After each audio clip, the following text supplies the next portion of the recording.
Pak Afghan Torkham crossing کو وسطی Asia کی گزرگاہ کہا جاتا ہے۔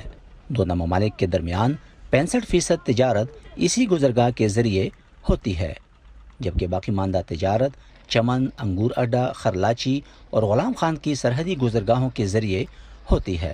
اس وقت طالبان اور افغان سیکیورٹی فورسز کے درمیان ہونے والی لڑائی کا براہ راست اثر پاکستان اور افغانستان کے درمیان ہونے والی تجارت پر بھی ہو رہا ہے۔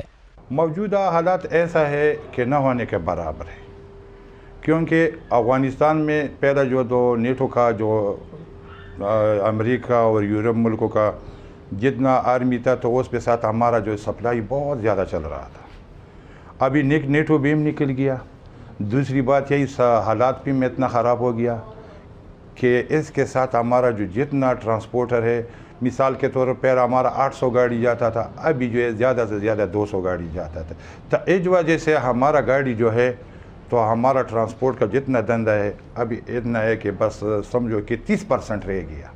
نو ہمارا جتنا ٹرانسپورٹر ہے وہ سارا نقصان پہ جا رہا ہے۔ ضلع خیبر کے سنگم پر واقع یہ مارکیٹ بیرونی ممالک سے آنے والے ساز و سامان کے لیے مشہور ہے۔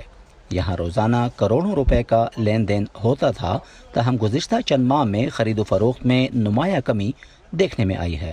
پشاور کی کارخانوں مارکیٹ کا تمام تر دار و مدار افغانستان سے درآمد شدہ سامان پر ہوتا ہے۔ تاجر برادری کا کہنا ہے کہ افغانستان کے موجودہ حالات میں ان کا کاروبار بھی متاثر ہوا ہے۔ کسٹمرز بھی خوش دکھائی نہیں دیتے۔ اس مارکیٹ کی یہ خصوصیت ہے کہ یہاں سامان باہر کے ملکوں سے آتا ہے اور نرخ بھی اچھے ہوتے ہیں، لیکن اب افغانستان کی صورتحال کے پیش نظر یہاں سامان نہیں پہنچ پا رہا، جس کی وجہ سے قیمتوں میں بھی اضافہ ہوا ہے۔ کارخانوں مارکیٹ میں تاجر برادری کے ایک نمائندے کے مطابق کرونا عالمی وبا سے پیدا ہونے والی بے روزگاری اور ترسیلات میں تعطل کے باعث کاروبار میں 40% مندی دیکھنے میں آئی ہے۔ حیات خان گزشتہ 30 سال سے کارخانوں مارکیٹ میں تجارت کے پیشے سے منسلک ہیں۔ پہلے میں بذریعہ ویزا افغانستان جاتا تھا، اپنی پسند کا مال خرید لیتا تھا، وہاں کے تاجر یہاں آ کر اپنا مال بیچتے تھے۔